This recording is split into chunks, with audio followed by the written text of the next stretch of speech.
Lisa Broyles with Way to Health MD, and this is my second video in my perimenopausal series. This is the first deep dive into what you can do about perimenopausal symptoms, and I want to talk about lifestyle. Okay, this is at least 50% or if not more of how to manage perimenopausal symptoms. Studies have shown that women that are obese, women that are stressed out, women that are toxic, meaning eating too many pesticides and what we call xenoestrogens, are going to have more perimenopausal symptoms. They're going to be more emotional, more heavy periods, more migraines, more weight gain around the middle. All of this is worse if you are overweight and stressed. So I want to focus on something that's very, very common. I have done this. I see many patients that have done this. Women become caregivers in the middle part of their lives. They may have children. We may have older parents. There is what's called a sandwich generation. Really fun there. I envision myself as like a piece of turkey and cheese here. A sandwich generation woman is someone whose parents are needing their care and they still have children in their homes. And often these women's own health care falls to the wayside.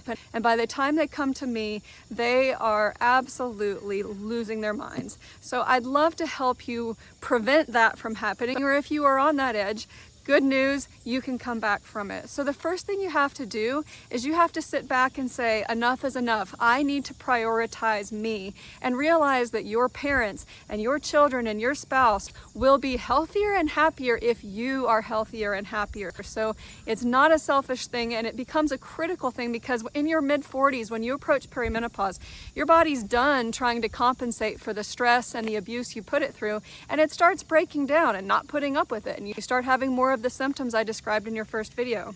One of the things I want you to do is start taking time for yourself. This is where I'm going to introduce a really important hormone called oxytocin. Oxytocin is your love hormone. Okay, the most important way in which women experience oxytocin surges is through orgasm.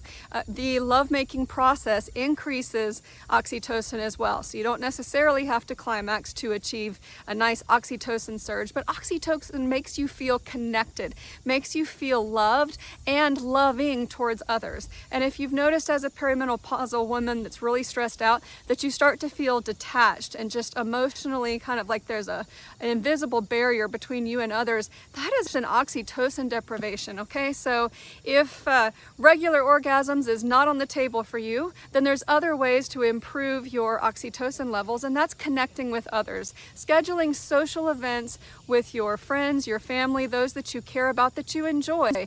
Also getting outside. That's why I'm doing this video out. This is our family pond here. We're swimming in there every day, 6 months out of the year. Take off your shoes. Get grounded, which is where you're actually standing in the grass barefoot. Take a walk in the woods. Turn on some nice classical music. The studies have shown that slow classical music decreases stress levels the best, lowers cortisol levels, helps us balance our hormones.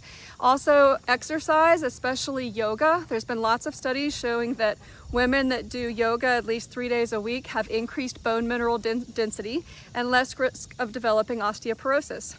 Super cool for the bones. Also helps with our mood and peace and relaxation.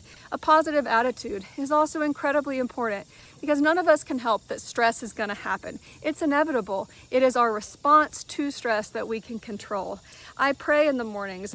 I recommend that you meditate or you pray to start off your day, and then get some exercise in before you eat breakfast and start your day. When you exercise first in the morning, it jumpstarts your metabolism and helps you burn more calories through the day. But I also wanted to briefly talk about alcohol, okay? Because of that histamine intolerance that I described in the first video, you may notice that alcohol that you enjoyed before now really bothers you. For me, anything, even a glass of wine, tends to cause me to not be able to sleep well. It actually causes some restless legs. I can get a headache from 3 sips of wine. So there are some strategies. A, try not to drink as much alcohol. If you have to, the best alcohol with the least histamine is vodka, okay? So an occasional vodka drink isn't gonna bother you as much as a glass of wine or a beer, for example. I will tell you, I have a personal cheat. If you are going out to eat or you wanna have a special event where you'd like to have a glass of wine, I have a supplement by Designs for Health called Histogest DAO, D-A-O, that I take one just before I drink alcohol, and magic, no headache, no restless legs, no trouble sleeping, absolutely no problems whatsoever. Molybdenum also works for this as well. So molybdenum helps your body break down that alcohol better, so less chances of any kind of histamine type symptoms. So lifestyle is critical. Get out with your friends, get outside, spend some time for you, and your menopausal symptoms will improve. Thank you.